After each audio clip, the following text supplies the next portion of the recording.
Or if you had a really dream, what would you love to see out there? Welcome to another episode of UEN's PDTV.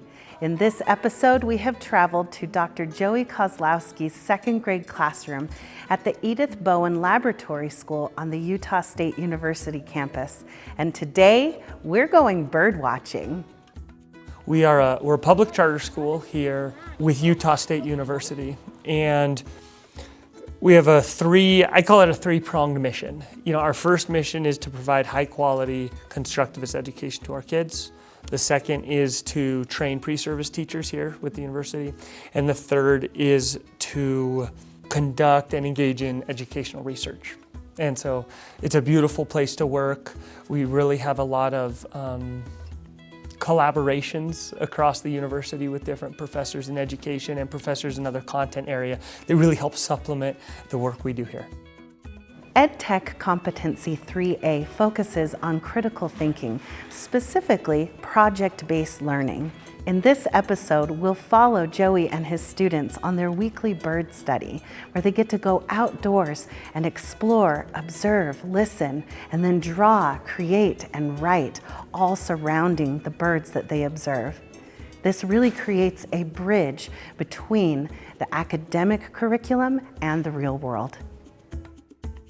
What inspired you to create a Utah bird curriculum, and how have you been utilizing it in your classroom?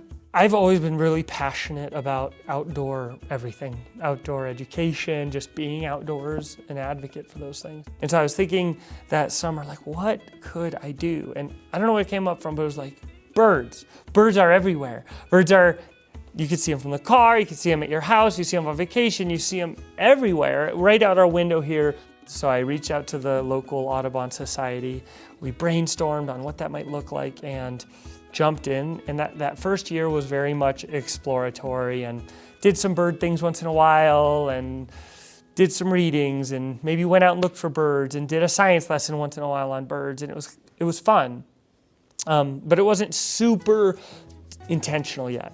Then that next year I was able to get a couple grants that really lifted off the program. So I got a grant from the Outdoor Recreation, State Department of Outdoor Recreation as a UCOR grant. And then I got a grant from the State Department of Education. And what those got us was a class set of binoculars, like high quality binoculars, and a high quality camera with a telephoto lens. And with those two pieces, it really took our field experiences for birds to the next level, where we were looking for birds and we'd get pictures and we'd write about them. And so there was this much more integrated piece of the birds into the class. Oh, I see people starting to use their guides to try to... Okay, it was mostly kind of brown. Did you guys notice those little kind of stripes? Like they had dark stripes on them? Yeah. Big bird or small bird? Small bird. Oh. The final and the biggest puzzle piece really came this last summer when I got a grant from the local Audubon Society to help me write language arts resources and all the math resources into what I call the Utah birding curriculum. And it's all aligned to the Utah state standards. So now this year, we use all those resources every day for language arts, every day for math, every day for social studies. There's an art integrated component. When we go to the field and capture pictures and we have our weekly learning journeys, we bring that back, and then we have an extensive journaling element where we meet all of our writing standards in our journaling. So it's fully integrated and fully aligned with the Utah core standards at this point, which made it feel very, very powerful and very, very intentional. One thing I liked about that was, word like mound, snow mound. I like how we had different people talking, like when Dr. Koz said, "Look, a bird!" So he was kind of sharing who was saying things. And I also like how he described it, the brownish, yellowish with white and yellow bars. I didn't think we were going to get a thing. We already know one. We had just walked outside when we noticed that the tree was full of dark-eyed juncos eating berries. I like what you said about it being very intentional, that everything is aligned to standards, but also brought into the curriculum for very specific reasons. I think that's an important part of project-based learning in general. I think that also applies to how you prepare the students for the experience. Can you talk about how you prepare them for their roles in these different elements of this project, of this theme? Yeah. I was going to say thematic unit, but it's thematic year. Yeah. That's a great question. I was just talking to our director of field experience. You know, so this is also the first year. I've made these every Friday morning. We go on these, what I call the birding learning journeys. This is the application portion of this type of integration, right? It's all this stuff we've studied all week and read and done. Now we're gonna go out into nature and we're gonna apply it, right? But it's taken a lot of really careful scaffolding to prepare them for this. That is a big core of our school's philosophy. First off, I should say I have an audience that is willing to accept this kind of thing, right? But second graders aren't used to being in the field that much. This is not something other grades are doing this extensively. So in the beginning of the year, it took a lot of very short practices to kind of build up to these bigger things. We do shorter, we really are clear on expectations of things like simple like clothing, bathrooms beforehand, safety, awareness of other community members in the space. We think about our noise, we think about how fast we're moving our bodies, like all these really small techniques we've had to build up, and hopefully what you observe today, it's like you really have a group now of, they're only 7 and 8 year olds who are very aware and very noticing in the environment around them, that if you just take an unprepared and an unexperienced group of 7 and 8 year olds out in the field, it doesn't look like that, right? So we've worked really hard towards that, and I'm really proud of the parents and families and kids for their willingness to support that kind of learning too. I was thinking also just about the fact that you can tell them to turn to each other and share a special experience that they had in the field. That even those little interactions and collaborations, those moments also require preparation and practice so that they're comfortable and confident in doing that. They understand how that works. Another little piece that has been, as I develop my skill, I think it's a real skill, and it takes a lot of, I keep coming back to this word intentionality, to know how to educate kids in the field. I think what you're getting to, and it's so true, is you don't just take kids out there and expect it to be a good learning experience, right? That's not how it works. You have to be super intentional. And one of the things I have played with and changed and modified, I'm not sure I have the right thing yet, is when you're in the field, how much do I need them having like very specific guides, like journals to write things in, or questions to answer on a notepad, or tangible accountability in the field, right? In the past, I used to have printed off like a little journal with questions, and they'd have to be answering these in the field and doing all this stuff. And over the years, as I think, gained experience and gained skills, what I've noticed with this group of kids, sometimes the more things you try to put in their hands and the more you're expecting them to try to like nicely keep track of a pencil, keep track of the paper, keep the paper out of the mud, keep it not in the snow, not lose it, not crumple it. If you can achieve all that, which is a miracle, the quality of what they're actually doing in there is not very high. And so what I've found the right balance, and I think you found it today, is try to minimize all of that and focus the field experiences on the nature and the environment and the senses and the special moments.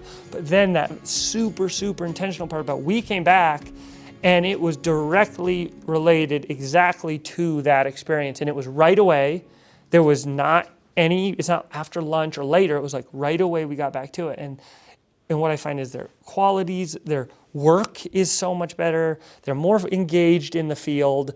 And I found that balance at this age to be the right mix. Let's listen to that sound and we can see if, listen. It's like it goes like, kind of goes up. Let me hear it.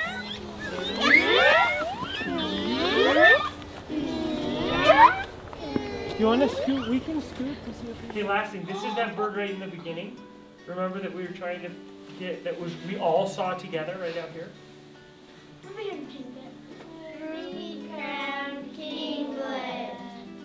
You guys think that's Ruby Crown King? Yeah! It's so adorable. Well, let's light it up a bit so we can kind of see it. Yeah! You can't even say that.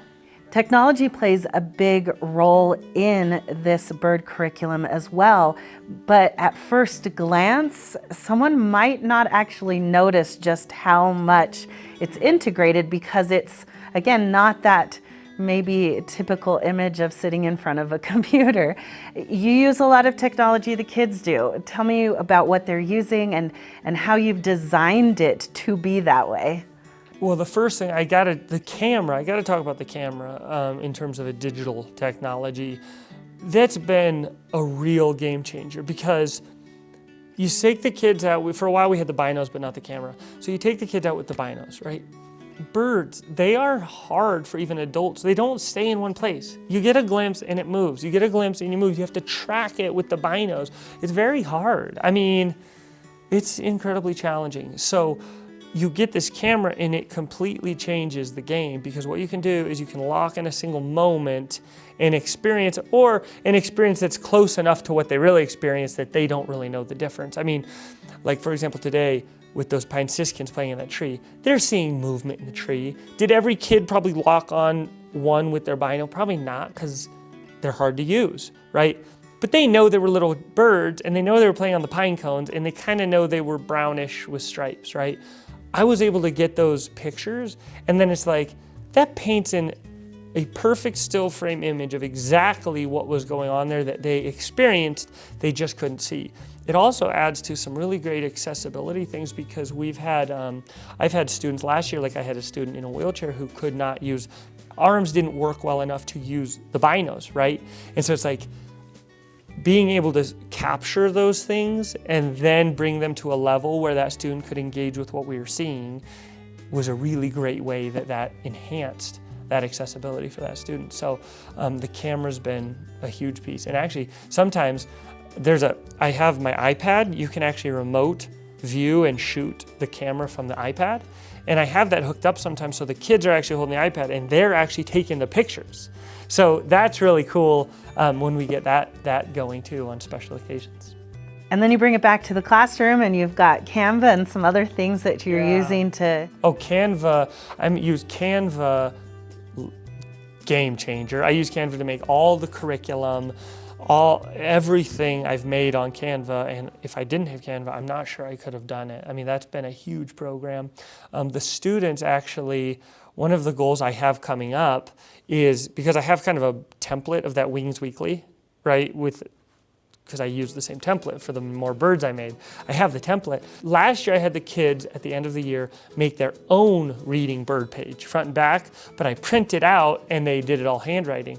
I have a goal this year to get them all that blank Canva page and actually have them do it on Canva, because I saw a third grade teacher who was having their kids do some stuff on Canva, and I thought, you know, I think my kids could do that if I really built them up and we really took little bites at a time, and they're so familiar with the format that they would know what to do. So I have a goal of doing that, which will be a neat, creative process for them to use technology for.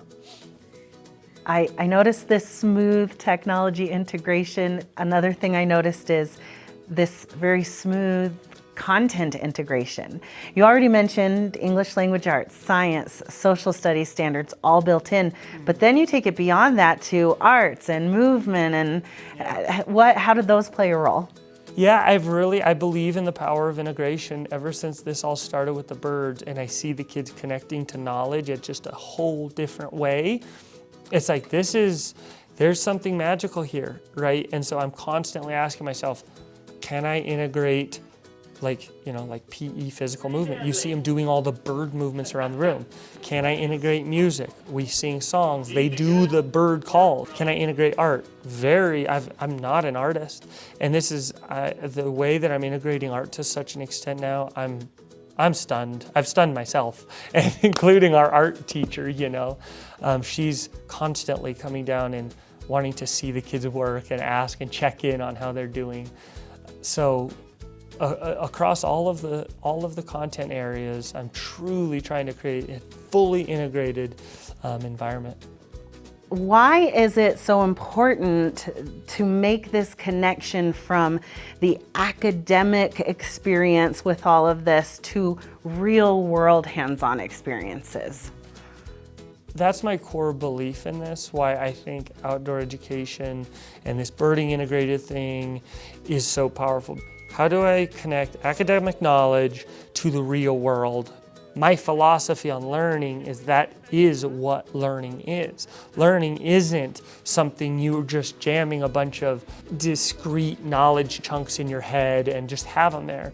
My philosophy of learning is the things that last in your mind, the things that grow, the things that develop, that mature, are things that you experience in one way, maybe in a formal setting, and then encounter them or apply them in the real world, or vice versa, where it's something you've experienced and then in the classroom you experience it in another way.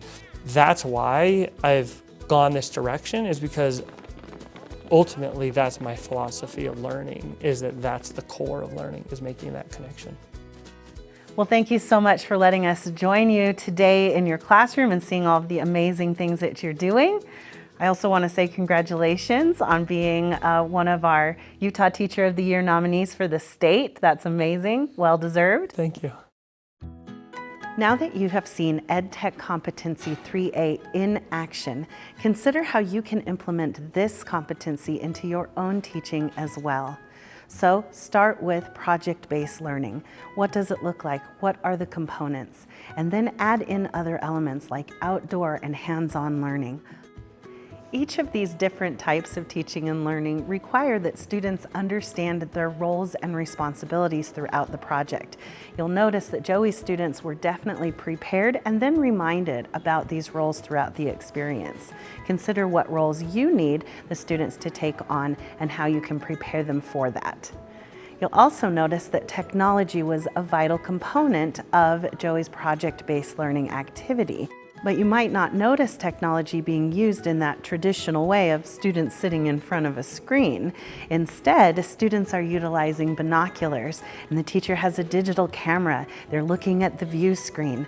They're also utilizing tools like photo editors and Canva to create journal pages and badges, all related to the birds they have observed.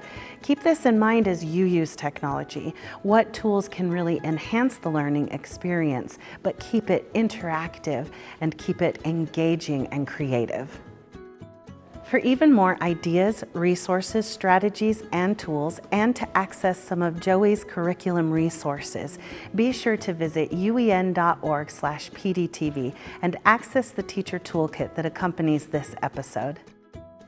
Thanks for watching UEN's PDTV. For more professional development resources from UEN and to schedule a training, visit uen.org/development. We'll see you next time.